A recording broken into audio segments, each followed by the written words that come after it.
Olá, meu livro, tudo bem com vocês? Rafael aqui mais uma vez. Hoje nós falaremos de Emigrantes, do Sebald. Aqui nós estamos diante, nessa obra, de 4 narrativas, 4 histórias, que envolvem personagens que em algum momento, por alguma razão, participaram da vida do narrador, daquele que escreve a história. E esse narrador tem a preocupação de recontar essas histórias, esses encontros e aquilo que esses personagens, essas figuras que aparecem aqui, elas têm a dizer sobre si, sobre o mundo, etc.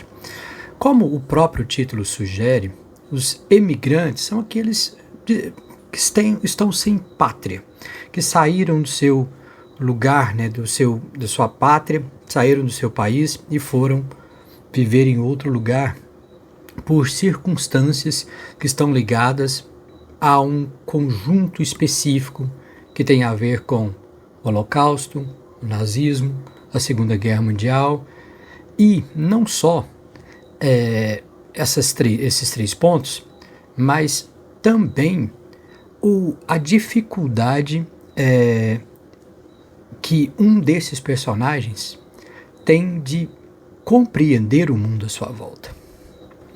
Então, não é apenas sobre a memória do Holocausto, o século XX como um momento histórico de um trauma coletivo profundo, onde o silêncio se impera sobre essa violência absurda que acontece ali, mas nós temos também outras questões que são colocadas aqui e que vale a pena nós discutirmos. São 4 histórias longas, o livro tem pouco mais de 200 páginas, e na primeira história nós acompanhamos o encontro desse autor-narrador, pode ser ou não Sebald, isso é relevante nesse ponto, mas daqui a pouco eu falo por que é importante esse autor-narrador, essa figura que está nos presenteando aqui com essa obra. Nesse primeiro conto, nós temos contato com o Henry Selwyn, que era nascido na Lituânia, vai se exilar na Inglaterra e ele migra para lá, E ele passa ali sua vida como um ermitão, um cara que fica recluso cuidando de plantas e animais, até que num fatídico dia ele acaba com a própria vida, E o nosso autor aqui, vou falar que é o Sebald para ficar mais fácil. O Sebald, quando encontra com ele, esse cara conta a história desse exílio, de aventuras que ele viveu e de como ele foi parar naquele lugar. Não me interessa esses pequenos pormenores, que isso vale a leitura, mas se nós começarmos a montar esse quebra-cabeça, a gente começa a perceber que o ponto central que o Sebald, autor, está pensando aqui é sobre reconstrução da memória. E a obra ela é permeada, não só nesse primeiro conto, mas em todos os outros, de fotografias de lugares que ele pode ter acabado de descrever, de fotografias de lugares que a gente não faz ideia, porque não tem uma legenda, e de fotografias de prédios, pessoas, etc.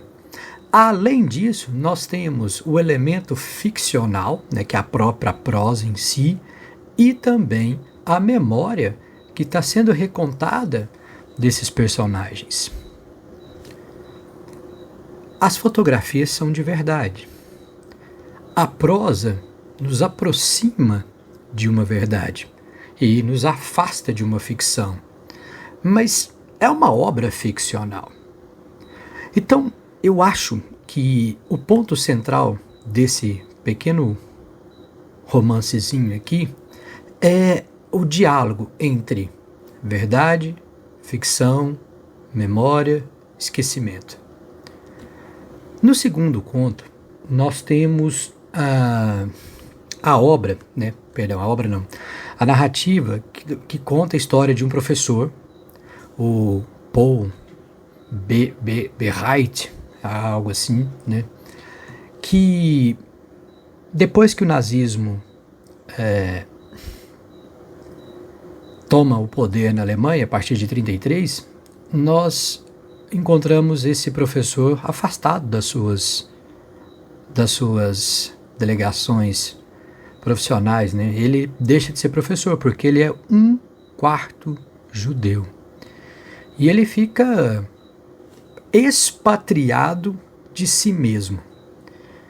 E isso acaba levando ele a deitar sobre trilhos de uma ferrovia e que vai, né, deixá-lo ali para os passarinhos do mal. É uma narrativa bastante pulsante, pungente, porque ela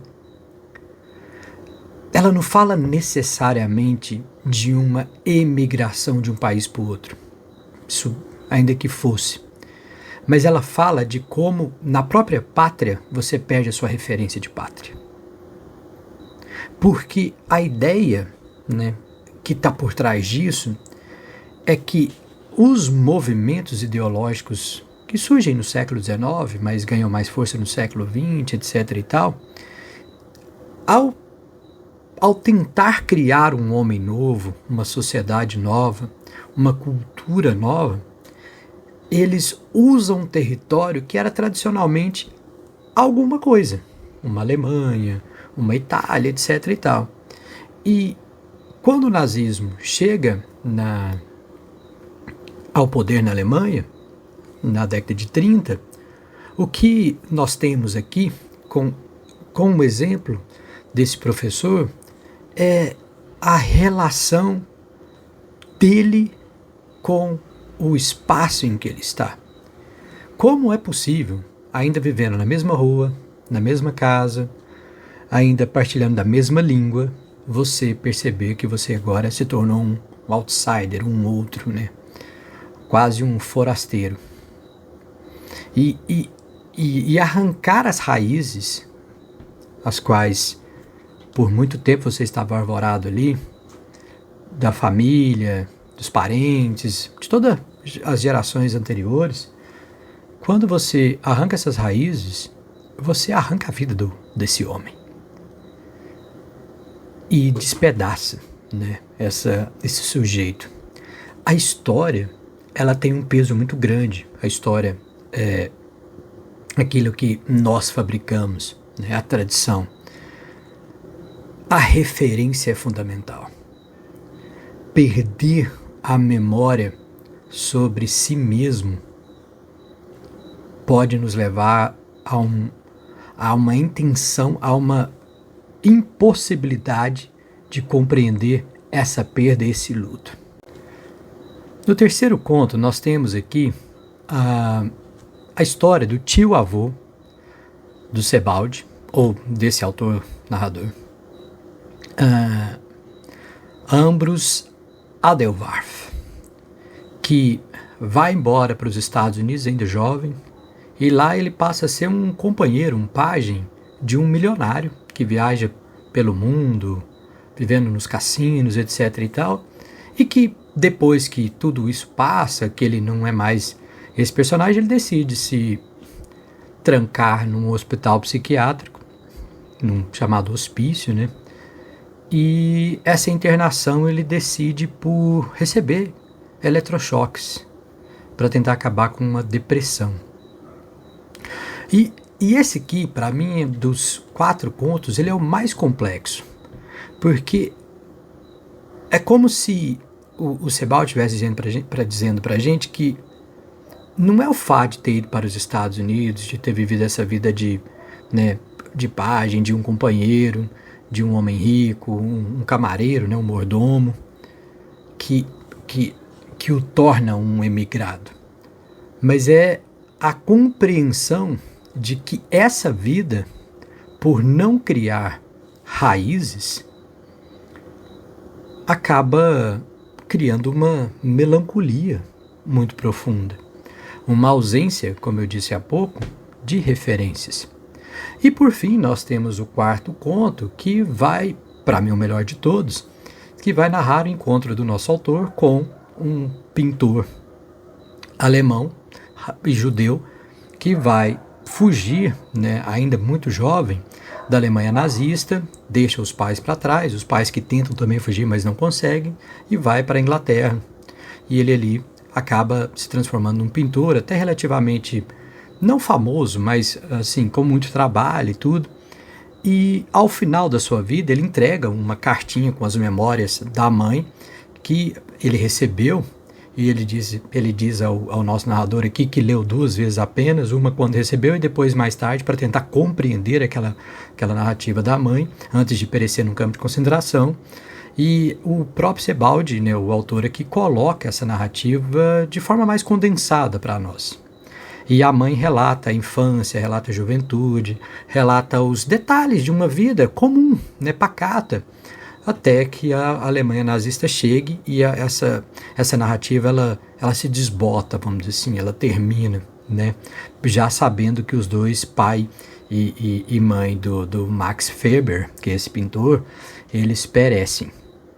E nesses 4 contos nós temos algumas questões.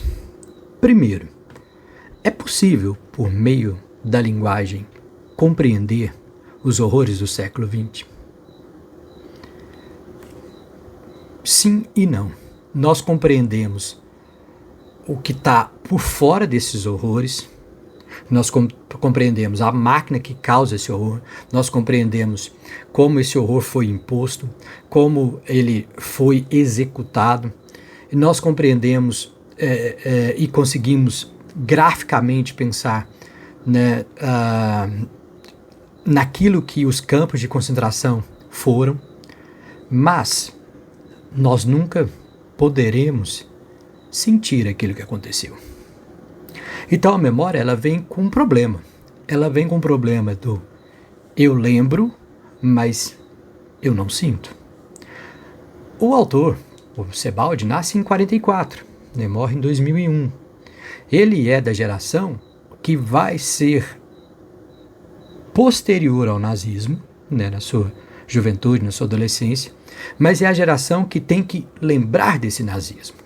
E aí me vem à cabeça aquele quadrinho, o Maus, onde um filho tenta escrever a história do pai que passou por um campo de concentração, mas o filho, ele vive numa outra realidade. Ele não consegue compreender aquela dor. O Maus é maravilhoso. E ele, ao escrever sobre o pai, ao pintá-lo, né, ao fazer aquela narrativa toda que está no quadrinho, ele consegue tocar naquela ferida, mas não sentir a ferida. Porque o pai é só um velho chato. É um velho chato que conseguiu sobreviver a um campo de concentração. Mas quem é o filho? O filho, ele é um sobrevivente. O que um trauma coletivo pode fazer coletivamente? Nos obrigar a lembrar, porque não nos obriga a sentir. Mas como eu consigo passar por um luto coletivo se eu não sinto coletivamente? Então, o Sebald aqui, quando ele vai misturando essa narrativa, misturado com fotografias, misturado com essas cartas, misturado com uma prosa cheia de elementos ficcionais, de memória, etc., é mais um livro de memórias do Holocausto? Se for ou não, a verdade é uma só. O que nós faremos com essa memória? E principalmente agora, no século XXI, quando nós estamos o tempo todo discutindo, não a Alemanha nazista, mas discutindo o fascismo, a extrema-direita, a esquerda, sei lá mais o que, nós colocamos esses pontos numa outra perspectiva. O Holocausto aconteceu, mas para nós ele nunca foi uma realidade. E é aí que é o ponto central. A palavra, ela consegue chegar até o último fio de cabelo de uma pessoa, de uma memória, mas ela não toca o coração. Ela pode fazer chorar, óbvio, ela pode fazer sorrir, ela pode fazer ficar encantada, sublimado, etc. Mas Esses sentimentos são construções textuais de uma forma e de um conteúdo. Eles são reações a algo externo. Então, se nós pudéssemos, eu vou tentar fazer um paralelo aqui, que eu acabei de pensar, mas que é um paralelo meio tosco. Mas imagine uma pessoa que tem fé. A partir de que momento o crer se transforma em fé? A partir de que momento o crer e o se transformar em fé se transforma em graça? É algo extremamente individual. Não é uma experiência coletiva. É como se a graça fosse um copo cheio que transbordasse, mas que se ele não transbordasse, ele nunca seria uma coisa em si mesmo, né? Quando nós pensamos nesse sentido, o século XX, ele é o século do esquecimento. Ele é o século da palavra que não consegue penetrar a fundo naquilo que ela própria descreve. Então eu dizia que essa obra do Sebald, ela vai nos dar os elementos para tentar, pelo menos, acessar esse século XX, esse século do trauma, esse século do extremo. E quais são esses caminhos? A ficção, e como essa ficção ela pode ser feita por meio de um relato de memória, por meio de uma construção ficcional, por meio da prosa, da fotografia. Então, esses elementos misturados permitiriam com que nós não acessássemos a dor, mas com que nós entendêssemos o porquê da dor. Só que isso, obviamente, não é uma novidade. Isso já foi feito, isso é feito, né? Outros autores também já tentaram esse caminho e fizeram muito bem. Mas então qual que é a novidade do Sebald aqui? É a qualidade do escritor. Porque se nós pegarmos as obras de memória do Holocausto, elas são todas bastante pungentes naquilo que toca a dor desses homens, dessas mulheres que viveram naquele regime e naquela situação. Entretanto, quando você vai para as obras que tratam do Holocausto de forma mais ficcional, essas obras, elas tendem ao sentimentalismo. Elas tendem a colocar você numa posição não de culpa, mas numa posição de que, olha, você está vendo que existe um mal, existe um bem, e nós estamos diante dessa luta, e essa percepção, não de uma maneira maniqueísta, mas essa percepção está aqui, dada para você por meio dessa literatura. E são obras que de grande sucesso, que trazem essa memória do Holocausto de maneira ficcionalizada. E quando o Sebald mistura essa relação da ficção com a memória, da verdade com o criado, né, com o imaginado, nós temos uma possibilidade de compreender com mais agucidade aquilo que foi o século XX. Eu não sei se eu falo da boca para fora, mas talvez um dos legados do século XX não seja os regimes totalitários. Talvez um dos legados do século XX seja o esquecimento. E talvez seja um legado muito negativo. Eu não sei quais são as consequências disso. Mas e o que seria esse esquecimento? É falar de forma excessiva do trauma até que esse trauma ele perca completamente o sentido. Então, quando nós usamos fascismo aquilo outro, nazismo aquilo outro, quando a discussão inócua se nazismo é de direita ou esquerda, não interessa, né? Quando nós ficamos presos a essas ruminações, a memória ela vai se apagando. Porque nós vamos ornando essa memória com um verniz não para protegê-la, mas para ocultá-la. Então Sebald, ele é muito preciso, porque ele não faz uma obra aqui que mostra um lado sentimentaloide do século XX, e nem mostra um lado cru desse século XX. Porque ao lado do sentimentalismo tem essa crueza também. O século XX foi isso e pronto, é dessa forma aqui que aconteceu, graficamente todo mundo destruído, etc. Não. O trauma coletivo, ele só é percebido individualmente. E o que o Sebald faz aqui, com perfeição, é mostrar essa percepção individual nas figuras ficcionais ou reais, a maioria aqui é real, obviamente, mas nessas figuras reais do homem comum. Porque a verdadeira memória, ela está dentro de uma casa, debaixo de um cobertor, atrás de um carro, não sei. Ela está sempre escondida num coração que a gente não sabe como lida com essa memória, mas ela está ali. Então essa coisa do Sebald, buscar elementos da vida comum, homens comuns, realidades que são, para nós, realidades supérfluas. Não é um Primo Levi da vida? Essas memórias, narrativas, ficção, nos permitem acessar esse trauma coletivo e como esse trauma coletivo se apresenta na vida dessas pessoas.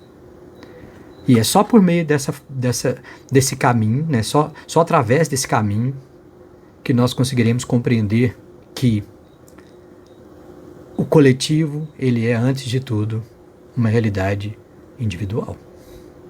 Porque todas essas histórias, elas se encontram num ponto. E que ponto é esse? O peso que a história tem sobre nós. Sobre essas figuras que foram destroçadas pelo trauma, pela guerra, por uma vida desenraizada, por uma vida sem elementos de referência. Porque talvez o maior trauma do século XX não seja o Holocausto. O Holocausto é um trauma para um grupo de pessoas e também é um trauma para nós que devemos compreender o porquê daquilo. Mas o verdadeiro trauma do século XX é o não lugar, é o não pertencimento. Isso me faz refletir sobre um ponto. Não tem 10 anos que nós estamos vivendo um momento de imigrações, de refugiados e de tudo mais. Essas pessoas que entram nesses países, que fogem de uma guerra, que fogem de um governo corrupto, de um governo tirânico, que buscam abrigo numa outra cultura, num outro povo, eles conseguirão um dia se enraizar? Eles conseguirão, por meio de suas tradições, sobreviver? Ou isso é uma característica europeia? Ou a necessidade desse referencial é uma coisa da Europa e que vai desencadear, né, em todos os outros povos que de alguma forma estão conectados a essa Europa, a essa cultura europeia? Não sei. Mas é isso.